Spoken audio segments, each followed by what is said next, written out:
Admiral Sarah Chen stood in the observation deck of Luna Station and watched the greatest military machine in known space come to life. Through the reinforced windows, she could see dozens of orbital shipyards stretching across Earth's orbit.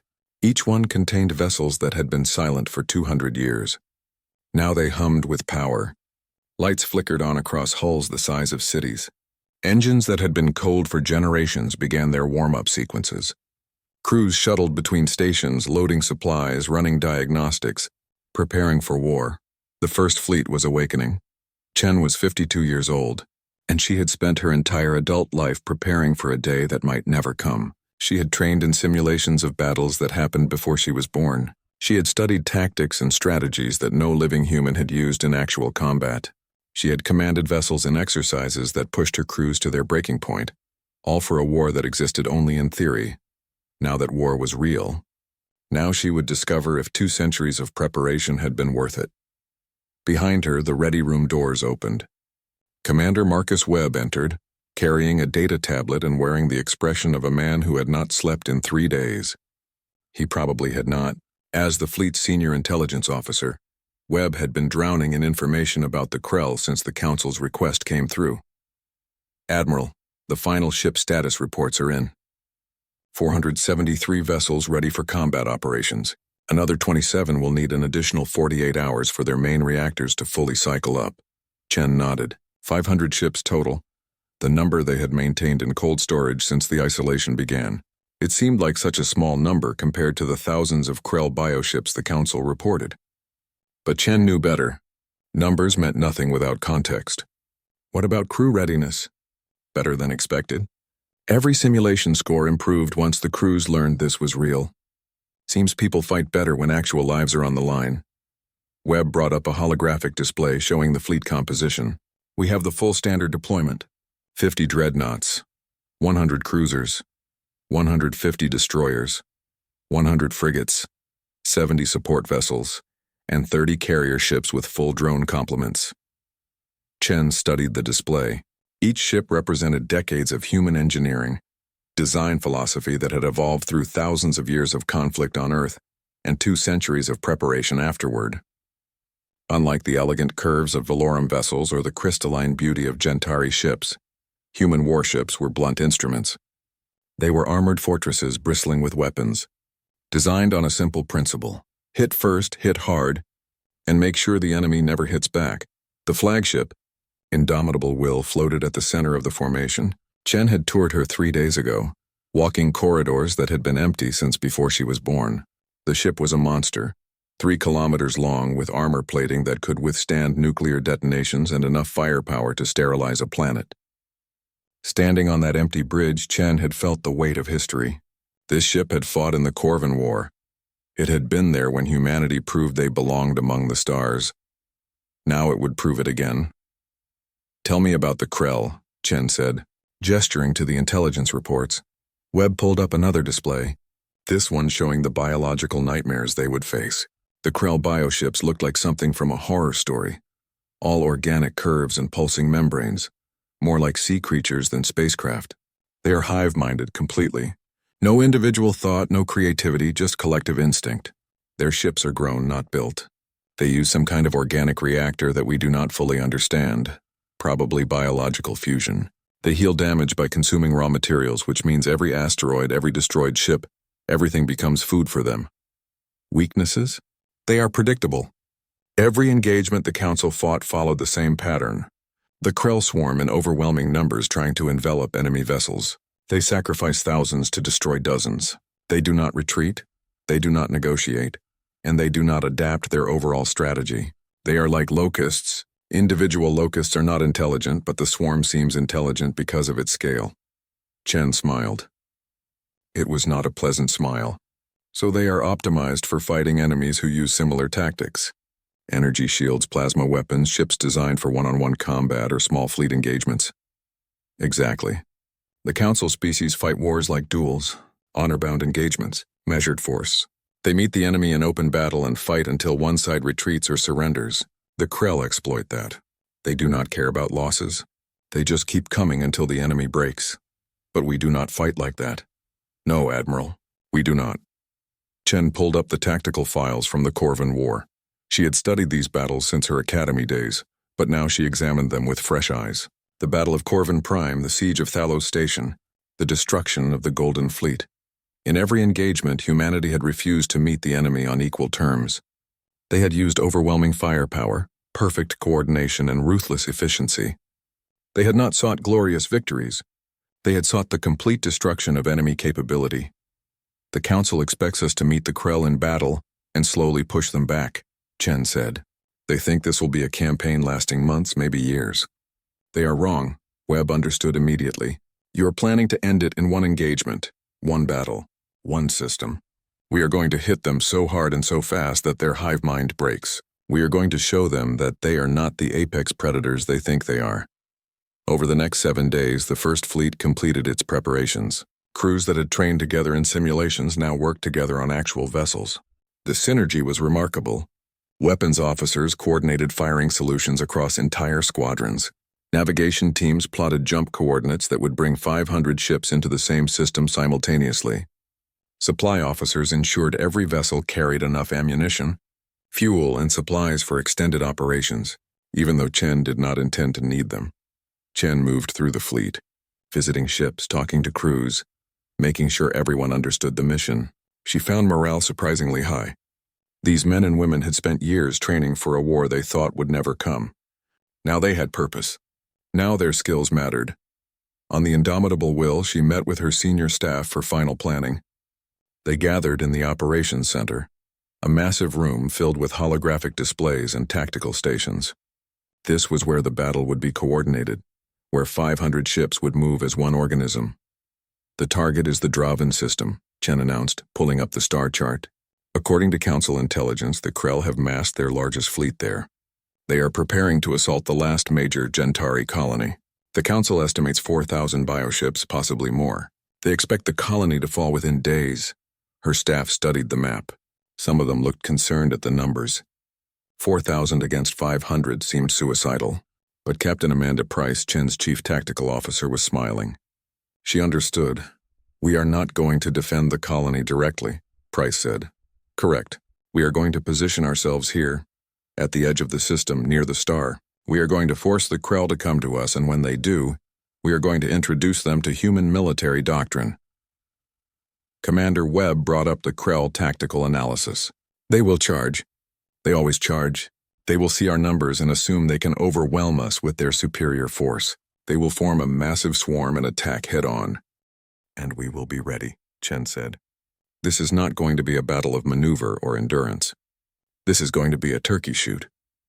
We set up our firing lanes, we maintain our formations, and we methodically destroy every single Krell vessel that comes within range.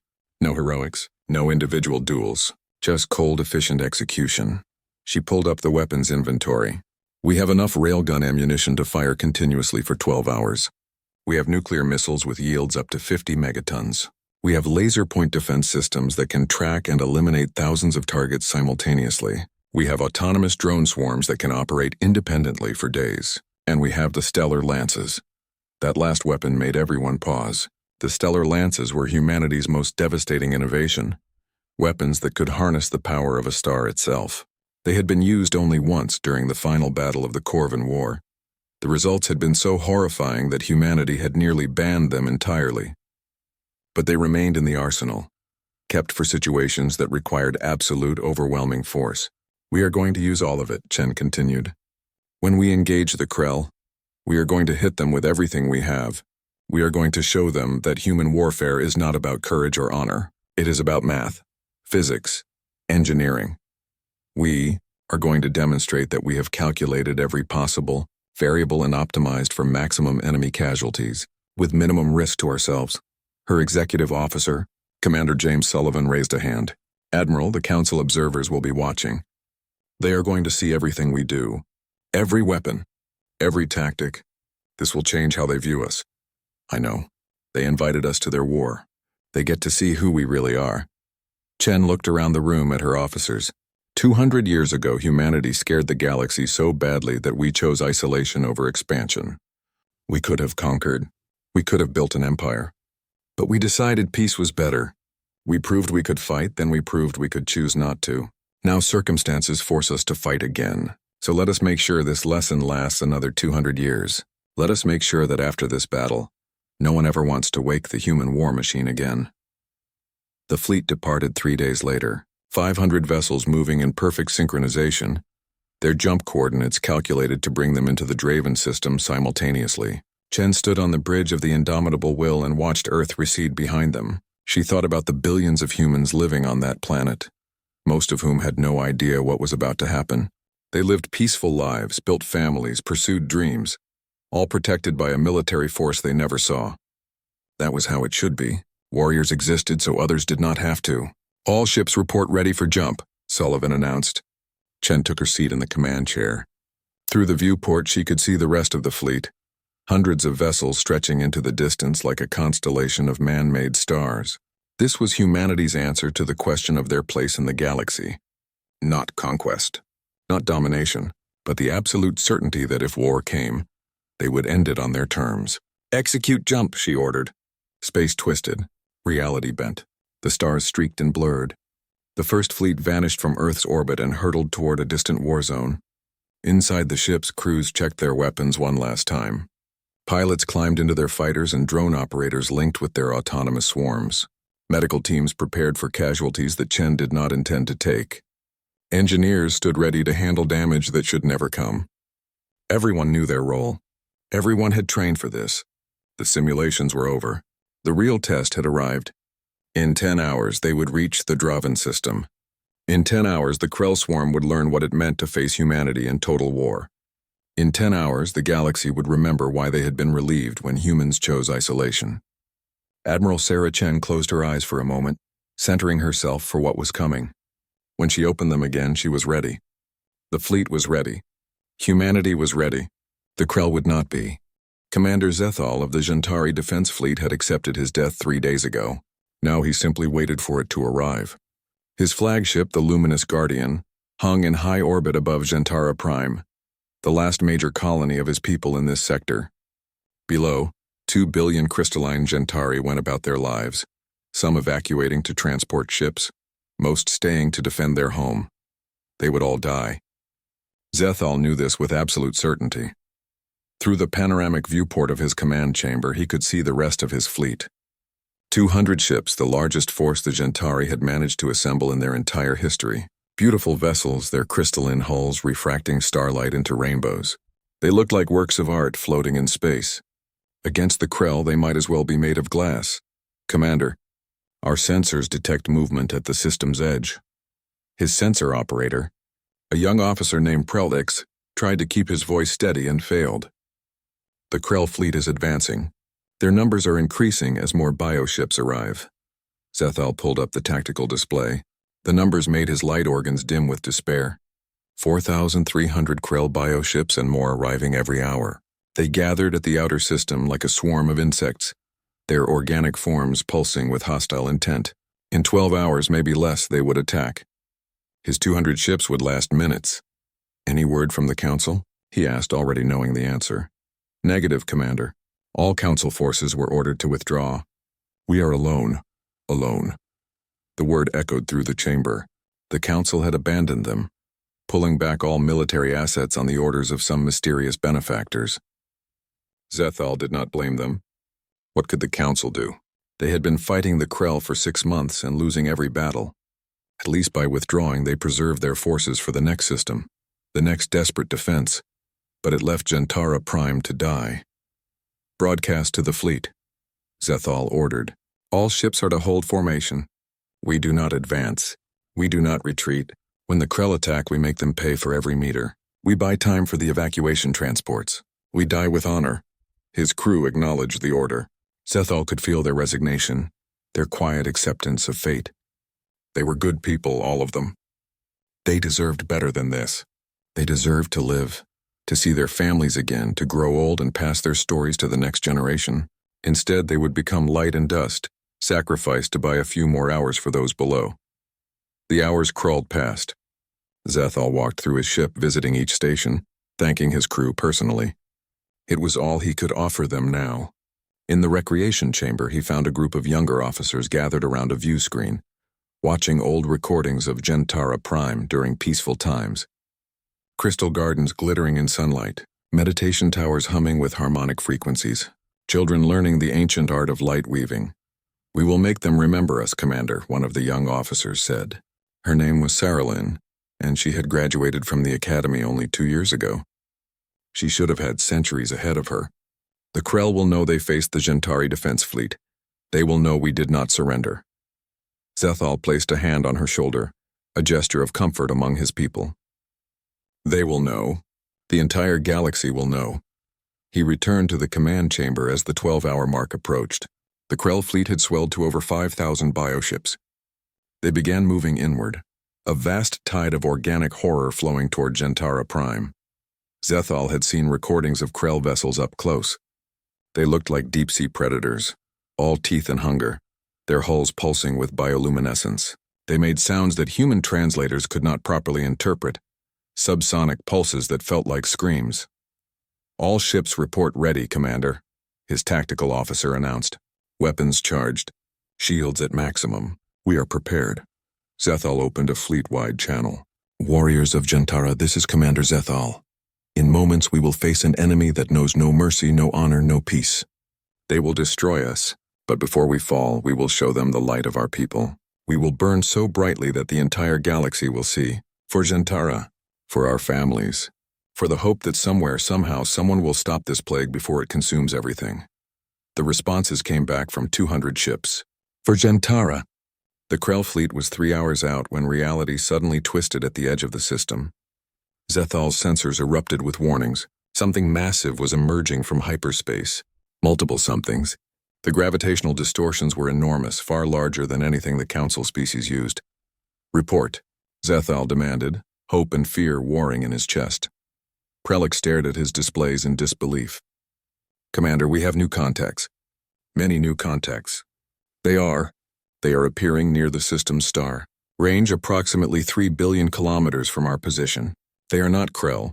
Signatures do not match anything in our database." The tactical display updated, showing the new arrivals. 500 vessels of unknown design. They were not beautiful like Gentari ships or elegant like Valorum vessels. They were brutal, utilitarian, covered in armor and weapons. They looked like they were built for one purpose only. "War. Broadcast on all frequencies," Zethal ordered, his voice shaking. "Unknown vessels, identify yourselves.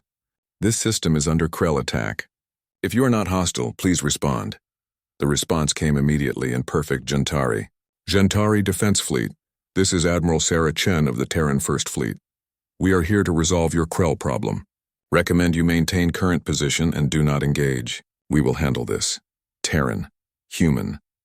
The word sent a shock through the command chamber. Zethal had heard the stories, of course. Everyone had. The species that appeared 200 years ago and dismantled the Corvan Empire with terrifying efficiency. The species that scared the galaxy so badly, they chose isolation rather than deal with diplomatic pressure. The species that treated warfare like a science problem rather than a test of courage. "Admiral Chen, this is Commander Zethal. The Krell fleet numbers over 5,000 vessels. They are 3 hours from our position and accelerating. Your fleet is too far from the battle to provide effective support. We appreciate your arrival, but, Commander, trust us. We know where we are. Hold your position. That is an order." The transmission ended. An order. The human had given him an order. Zethal should have been offended. Instead, he felt a strange sense of relief. These humans had come across the galaxy to help. They must have some plan, some strategy that he did not understand. "What are they doing?" Prelix asked, studying the sensor data. "They are maintaining position near the star. They are not advancing to intercept the Krell. They are not even moving into defensive formation around the planet."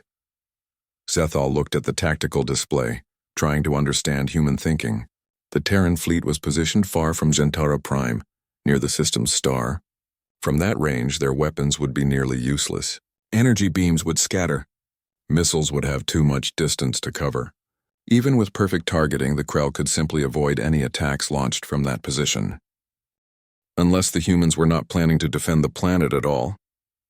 Unless they had some other strategy. "Open a channel to the Council observation ship," Zethal ordered. The Council had stationed a small vessel in the outer system to monitor the situation. Ambassador Valora herself was aboard. watching the last stand of Gentara Prime. Valora's holographic image appeared, her blue skin pulsing with barely contained emotion. "Commander Zethal, I see the humans have arrived." "Yes, Ambassador, but they are positioned at the edge of the system. I do not understand their strategy. Can you explain what they intend?" Valora was silent for a long moment. "No, Commander, I cannot. Humanity does not share their military doctrine with us. But I was told by their ambassador that when the human fleet arrived, the war would end quickly. I suggest we trust them." Trust. It was all they had left. The Krell fleet continued its advance, seemingly unaware or unconcerned about the human arrival. Perhaps their hive mind dismissed 500 ships as insignificant compared to their 5,000. Perhaps they simply did not care.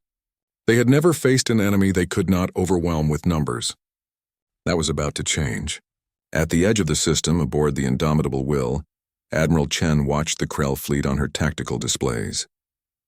They were exactly where she wanted them, committed to their attack run on Gentara Prime, moving in a predictable pattern. "Perfect targets. All ships report ready, Admiral," Commander Sullivan announced. "Weapon systems charged. Firing solutions calculated. Drone swarms prepared for launch. We are in position." Chen studied the formation. The First Fleet had arranged itself in a perfect killing grid, overlapping fields of fire that covered every possible approach vector. The Krell would have to come through that grid to reach the planet. They would not make it. "Open a channel. All frequencies. I want everyone to hear this. Council observers, Gentari fleet, and the Krell." A moment later, Sullivan confirmed the channel was open. Chen spoke calmly, her voice carrying the weight of 2 centuries of human military tradition. "Krell Swarm, this is Admiral Sarah Chen of the Terran First Fleet. You are ordered to cease your advance and withdraw from the system immediately. You have 60 seconds to comply. This is your only warning." On the luminous Guardian, Zethal heard the transmission and felt his light organs pulse with confusion. A warning? To the Krell, they did not negotiate. They did not retreat. They only consumed. The Krell response came as a series of subsonic pulses that the translators interpreted as hostile intent. The bioships accelerated, changing course toward the human fleet instead of Gentara Prime. They saw the humans as a threat now, something to be consumed before finishing their attack on the planet.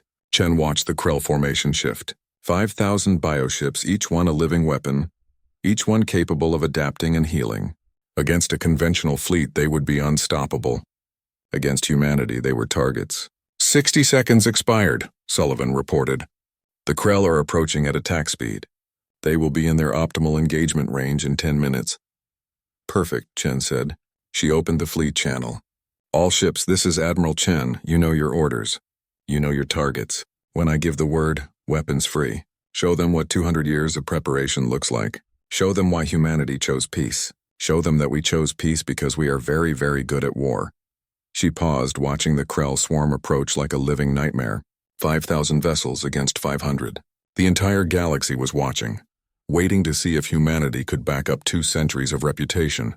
"Weapons free," Chen ordered. "Begin obliteration protocol." The calm ended. Annihilation began. The first wave came from the carrier ships. Bay doors opened along 30 vessels, and suddenly space was filled with 10,000 autonomous hunter-killer drones. They were small, barely larger than a human, but each one carried enough explosive power to cripple a Krell bioship. More importantly, they were fast and intelligent, controlled by quantum-networked AI that allowed them to coordinate attacks with perfect precision.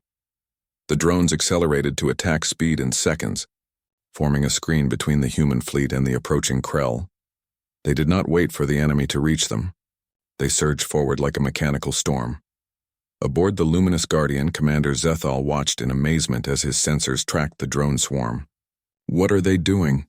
Those drones are too small to make a difference against bioships of that size." He was wrong.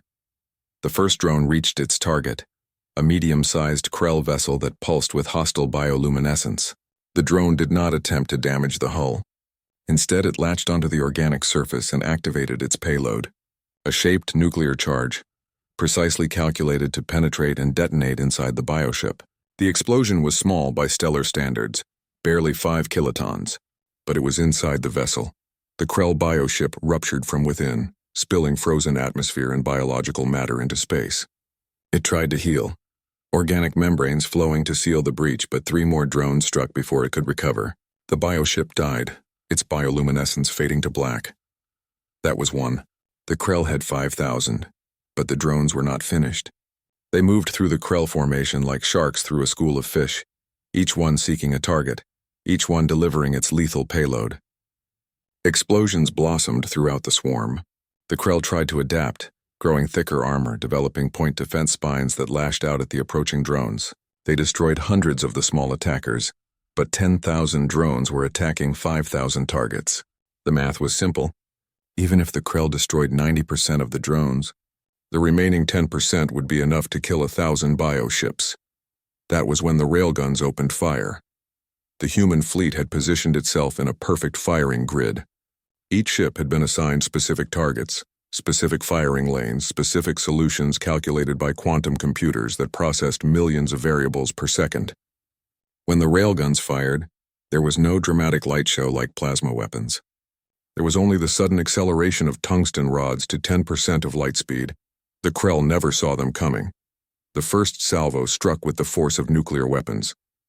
Tungsten rods, each one massing several tons, struck Krell bioships at relativistic speeds. The kinetic energy was devastating. Organic hulls that had evolved to withstand plasma and energy weapons simply vaporized on impact. The Krell had no shields against pure kinetic force.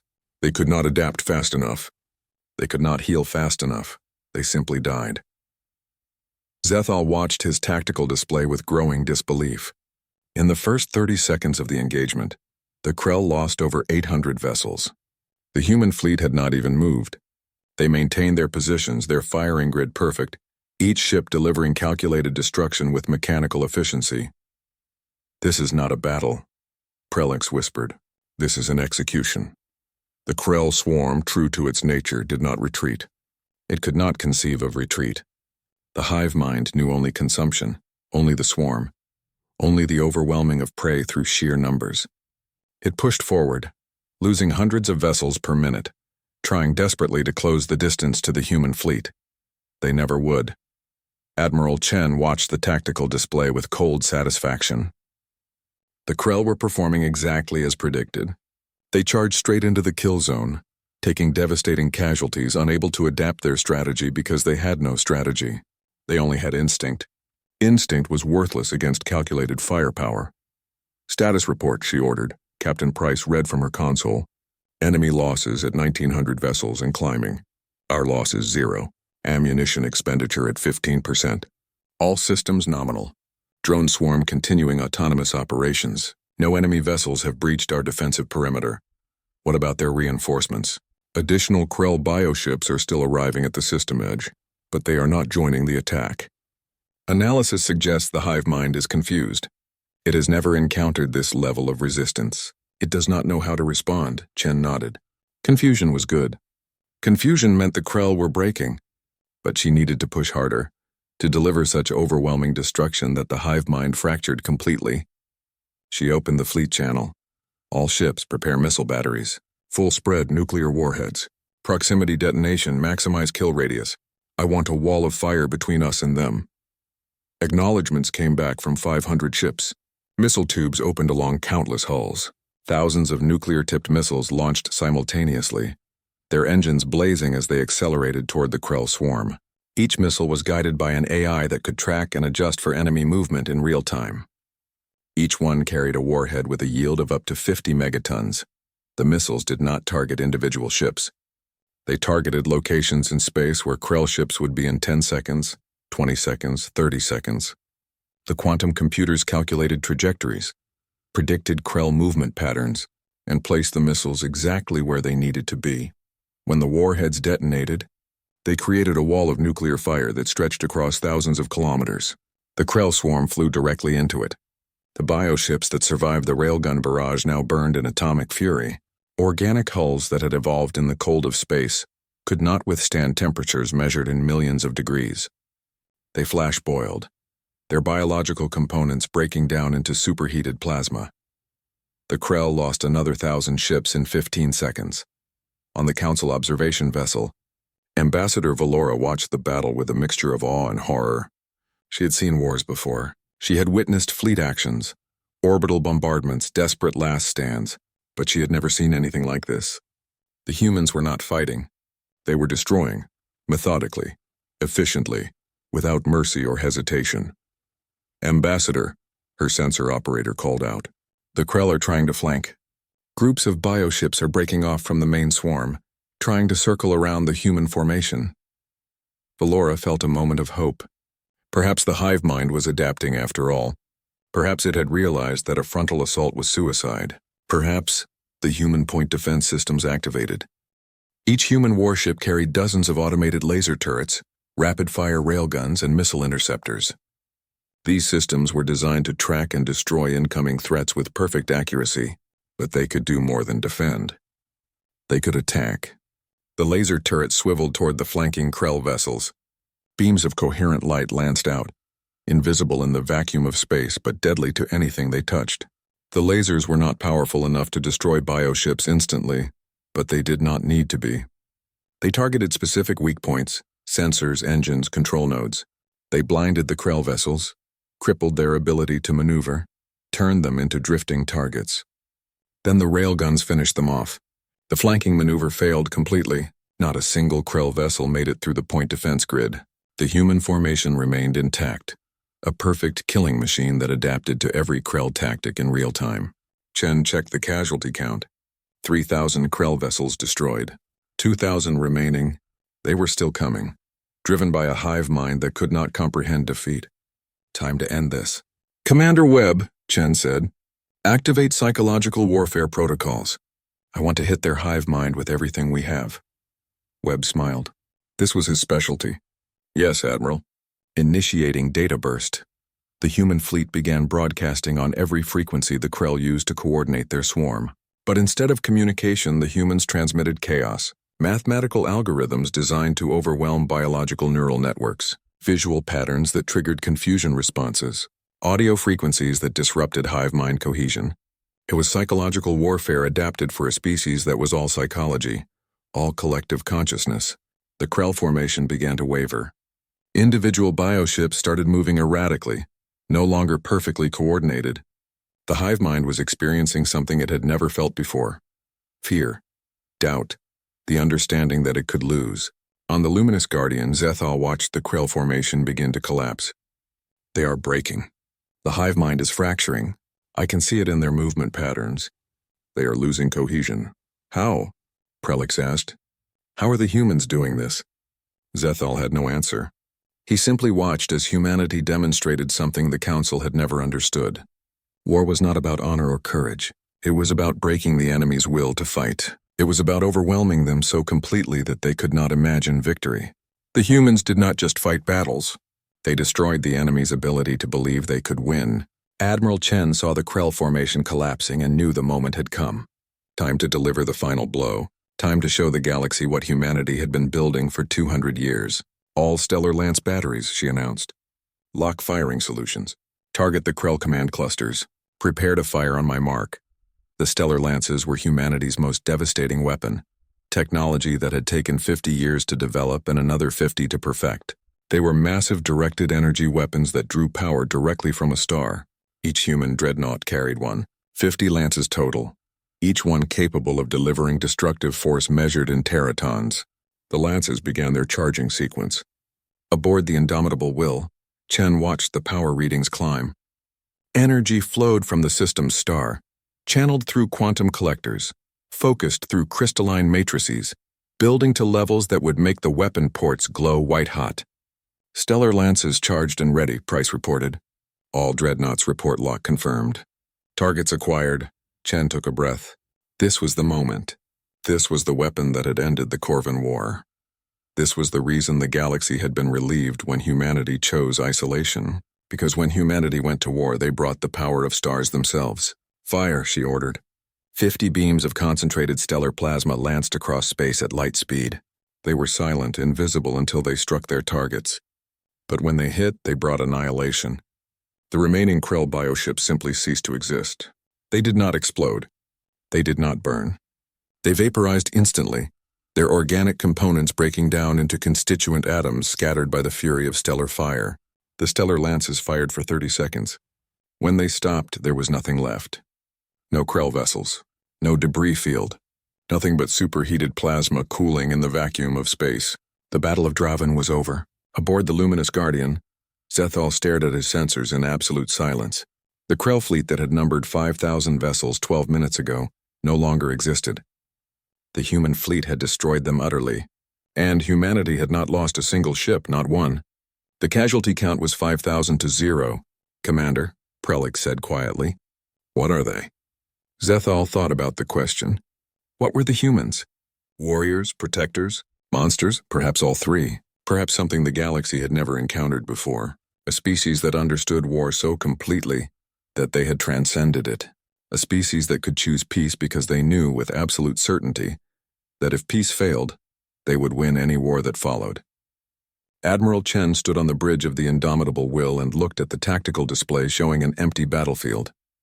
Her fleet had performed perfectly. 200 years of preparation, 200 years of waiting, all for 12 minutes of combat. It had been worth it. Signal the fleet, she ordered. Begin post-battle protocols. Recovery drones to sweep for survivors. Medical teams on standby. But I do not think we will find any. Orders regarding the Gentari fleet, Admiral? Sullivan asked. Open a channel to Commander Zethal. When the connection was established, Chen spoke simply. Commander, the Krell threat to your world has been eliminated. You may stand down. Gentara Prime is safe. Through the viewport, she could see the planet below, blue and beautiful, home to 2 billion lives that had just been saved. They would never know how close they had come to extinction. That was fine. People did not need to know about the darkness. They just needed to be protected from it, and humanity would always protect them, from enemies without, and from the nightmares that humanity could unleash if ever forced to fight again. 2 weeks after the Battle of Draven, the Grand Council chambers on Nexus Prime were silent in a way they had never been before. It was not the silence of grief or shock. It was the silence of species confronting something they did not fully understand, something that both saved them and terrified them. The holographic display at the center of the chamber showed the battle footage for the third time. Council members from across the galaxy watched as humanity's first fleet destroyed 5,000 Krell bioships in 12 minutes. They watched the perfect coordination, the overwhelming firepower, the cold calculated efficiency. They watched the stellar lances fire, and they watched an entire enemy fleet simply cease to exist. The kill ratio was displayed in stark numbers at the bottom of the screen, 5,000 to 0. Ambassador Valora stood at her station, her blue skin pale from stress. She had been there. She had watched it happen in real time from the Council observation vessel. She had seen what humanity was capable of, and it had changed her, changed how she understood the galaxy, changed what she thought was possible. The Krell swarm is broken, she announced to the assembled council. After the destruction of their primary fleet at Draven, the remaining Krell vessels scattered across 3 sectors. Without their hive mind cohesion, they are no longer a coordinated threat. Local defense forces have been eliminating isolated bioships for the past 2 weeks. The crisis is over. Grand Counselor Atheris spoke, his ancient voice carrying the weight of 2 centuries of experience. And the human fleet? They departed the system 6 hours after the battle. They provided complete tactical data on Krell weaknesses to help us clean up the stragglers. Then they returned to their space without claiming territory, demanding tribute or requesting anything beyond what was agreed. They kept their word completely. Crystalline Counselor Gentar, who had lost 7 colonies to the Krell before humanity intervened, spoke next. His voice carried a mixture of gratitude and unease.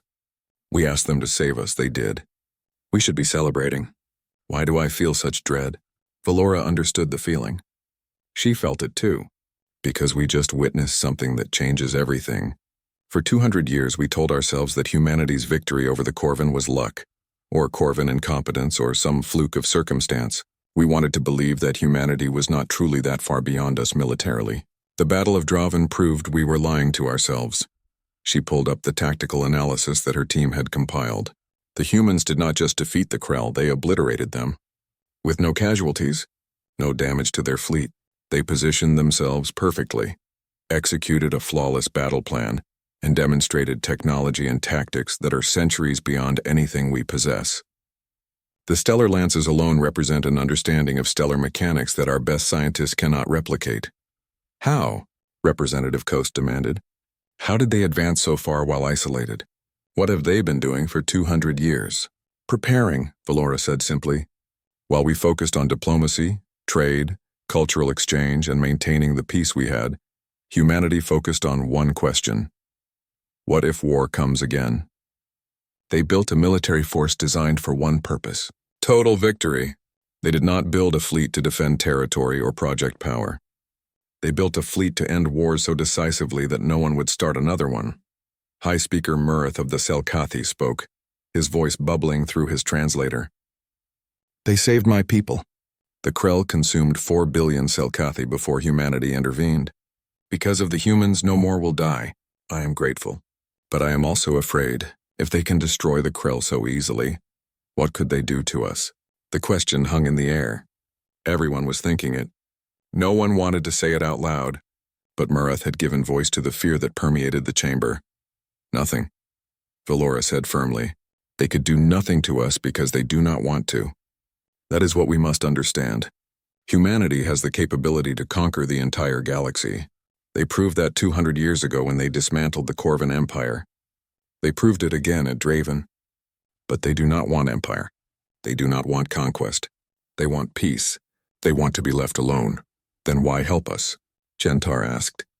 Why emerge from isolation to fight our war? Valora thought about her meeting with Ambassador Moore on Luna Station. About the humans' cold assessment of the situation. About their willingness to help despite 2 centuries of isolation. Because billions were dying. Because the Krell threatened to consume everything. Because humanity may be the deadliest species in the galaxy. But they are not cruel. They have morals, ethics. They believe in protecting the weak even when it costs them nothing to stand aside. She paused, gathering her thoughts. I think that is what truly frightens us. Not their weapons or their tactics, but the fact that they have all that power and choose not to use it. That kind of restraint, that kind of discipline, it is beyond our understanding. We fight wars for resources, for territory, for honor. Humanity fights wars to end them. And when there is no war, they simply wait. That patience, that certainty, that absolute confidence that if war comes, they will win it. That is terrifying. The council chamber remained silent as members absorbed her words. Finally, Athera spoke. What are their demands? Surely they want something for saving us. They want what they have always wanted, isolation. They have submitted formal terms to the council. In exchange for eliminating the Krell threat, humanity requires complete independence for another 200 years. No diplomatic pressure. No requests for military aid. No attempts to study their technology or tactics. They return to their space and we leave them alone. Those terms are acceptable, Atheris said immediately. Several other counselors voiced quick agreement. The vote was called. It was unanimous. Everyone wanted to accept humanity's terms. Everyone wanted the humans to go back to their isolated corner of space where they could be safely ignored. But Valora knew they would never be truly ignored again. The Battle of Draven had revealed the truth. Humanity was not just another spacefaring species. They were apex predators who had chosen to leave the hunting grounds. As long as no one threatened them or committed atrocities they could not ignore, humanity would remain peaceful. But that peace came with an unspoken promise. Leave us alone, or discover why we chose peace in the first place. 3 days later, Valora found herself aboard a council transport en route to rendezvous with the human flagship. Admiral Chen had agreed to one final meeting before the First Fleet returned to Earth.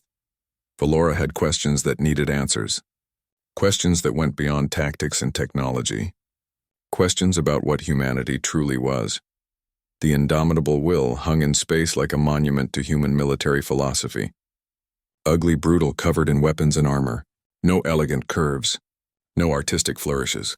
Just a machine built to do one job with perfect efficiency. Valora's transport docked at the main hangar, and she was escorted through corridors that felt more like a fortress than a ship. Admiral Chen met her in an observation deck overlooking Earth's solar system. The human commander looked tired but satisfied. She had done her job. She had saved billions of lives. Now she wanted to go home. Ambassador Valora, Chen said, gesturing to a seat. I understand you have questions. Valora sat studying the human. Chen was not physically imposing. She was average height, average build, aging into her 50s. But there was something in her eyes. A certainty. A confidence born from knowing exactly what she was capable of. I need to understand something, Admiral. How did you do it? Not the tactics or the technology. I mean, how did humanity become this? How did you develop such devastating military capability and then choose not to use it? Chen looked out at the stars. That is the right question, Ambassador. Most species ask about our weapons. You ask about our restraint. Do you know how long humanity spent at war with itself? Your records indicate approximately 10,000 years of continuous conflict. Longer if you count prehistoric tribal warfare. Humans have been killing each other since before we developed written language. We perfected warfare over millennia. We learned every possible way to defeat an enemy. We built weapons that could end our own species. Nuclear weapons, biological plagues, chemical agents. We brought ourselves to the brink of extinction multiple times. Chen turned to face Valora, and then something changed. We realized that we were very, very good at war. Too good. So good that another major conflict would destroy us. We had to make a choice. Continue our warlike nature and die, or learn restraint and live. We chose life, but we did not forget the lessons of war. We could not afford to. The universe is not a safe place. So you maintained your military capability while pursuing peace. We maintained more than capability. We refined it, perfected it. We built a military force that could end any war quickly and decisively because we understood something fundamental. Long wars are brutal. They cause suffering. They destroy civilizations. If war becomes unavoidable, the most merciful thing you can do is end it immediately.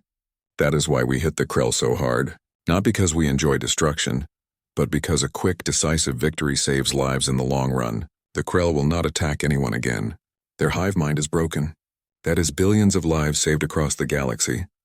Valora absorbed this. It was an alien philosophy to her people.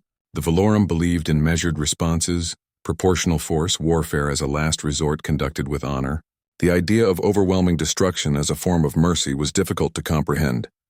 The Council is afraid of you, Valora admitted. We are grateful, but we are afraid. You have shown us that you are so far beyond us militarily that there is no comparison. What stops you from conquering us all? Chen smiled sadly. The same thing that stopped us 200 years ago. We do not want to. Ambassador, humanity learned a hard lesson in our history. Empire is slavery. Conquest is murder with fancy justification. We looked at our own past, at the empires we built and the suffering they caused, and we decided never again. When we reached the stars, we could have conquered. We had the capability, but we chose different. We chose to prove that a species can be strong without being cruel. That power does not require domination. She walked to the viewport, looking out at the distant stars. Do you know what the hardest part of command is, Ambassador? It is not making the decision to fight. It is making the decision not to fight. Every day I have access to weapons that could destroy planets. I command a fleet that could level civilizations. And every day I choose not to use that power. That choice, that restraint, that is what defines us. Not our weapons. Our discipline. And if someone threatens you, if another species attacks Earth, then we will do what we did at Draven. We will end the threat quickly, decisively, and completely, but only the threat. We do not believe in revenge or punishment beyond what is necessary. We fight to stop aggression, not to satisfy anger. Valora stood and walked to join Chen at the viewport. Together they looked out at the galaxy. The Council has accepted your terms. 200 years of isolation. We will not contact you unless invited. We will not request military aid. We will leave you in peace and good, that is all we want. But Ambassador, I want you to understand something. If another threat like the Krell emerges, if the galaxy faces extinction again, humanity will come. Not because we seek glory or gratitude, but because it is the right thing to do. We have the capability to protect others. That gives us the responsibility to do so when the need is dire, but only when the need is dire. I will remember that, Admiral. I will make sure the Council remembers it too. Chen extended her hand, a human gesture of respect and farewell. Valora took it, feeling the strength in the human's grip. Safe travels, Ambassador. May the next 200 years be peaceful for all of us. Safe travels, Admiral. 10 hours later, the first fleet departed for Earth. Valora watched from her transport as 500 human warships jumped to hyperspace simultaneously. vanishing in a perfect coordinated sequence. They left behind a galaxy that was safe from the Krell threat. They left behind species that would rebuild their losses. They left behind a legend that would be told for generations. The story spread quickly. Across 1,000 worlds, people shared the tale of humanity's battle fleet, how it had appeared when all seemed lost, how it had destroyed an unstoppable enemy in minutes, how it had saved the galaxy and asked for nothing in return except to be left alone. The story changed with each telling, growing more elaborate, more dramatic. But the core remained the same. Humanity was not to be trifled with. Humanity was strong beyond measure, but humanity was also merciful. They could destroy, but they chose to protect. They could conquer, but they chose to isolate. They were the species that every civilization hoped never to fight, and the species every civilization hoped would arrive if they needed help. On Earth, Admiral Chen stood in the decommissioning ceremony as the First Fleet returned to cold storage. The ships would sleep again, maintained and ready, waiting for the next crisis that required their intervention. Waiting for the day when humanity would again prove that power without restraint was not strength. It was weakness. She thought about the Battle of Draven, about the faces of her crew as they realized their training had paid off, about Commander Zethal's stunned expression when he understood what humanity had done, about Ambassador Valora's final question about restraint. That was the real lesson of Draven. Not that humanity could fight. Everyone knew that. The lesson was that humanity could choose not to fight. That was true strength. That was what separated them from the Krell, from the Corvin, from every species that saw warfare as glory or conquest as achievement. At the edge of human space, automated systems activated. A massive warning beacon powered up, its message broadcasting on all frequencies. Ships from across the galaxy would detect it. They would read the message and understand. Here resides humanity. We prefer peace. We offer friendship to those who respect our borders. We will defend the innocent when no one else can. We are strong. We are capable. We are patient. Do not mistake our isolation for weakness. Do not mistake our mercy for helplessness. We have seen war. We have mastered it. We have transcended it. Leave us in peace, and peace you shall have. Force us to war, and war we shall bring. This is our promise. This is our warning. Choose wisely. The beacon transmitted continuously, a reminder to the galaxy. Humanity had saved them all. Humanity had proven their capability. Now humanity returned to their vigil, watching the stars, hoping never to be needed again, but always ready if they were. 200 years of peace stretched ahead. 200 years where the galaxy could rebuild, could thrive, could advance without the shadow of extinction looming over them. And if another threat emerged, if another swarm or empire or plague tried to consume the innocent, there would be a fleet waiting in the darkness. A fleet that understood war too well to wage it lightly. A fleet that had calculated the price of peace and paid it willingly. A fleet that represented humanity's greatest achievement, not the ability to destroy, the wisdom to refrain from destruction, and the courage to unleash destruction when all other options had failed, and innocent lives hung in the balance. That was humanity's legacy. That was their gift to the galaxy. Not just protection, but the example that power without purpose was meaningless. That strength without compassion was cruelty, that the greatest warriors were those who fought only when necessary and mourned every battle they won.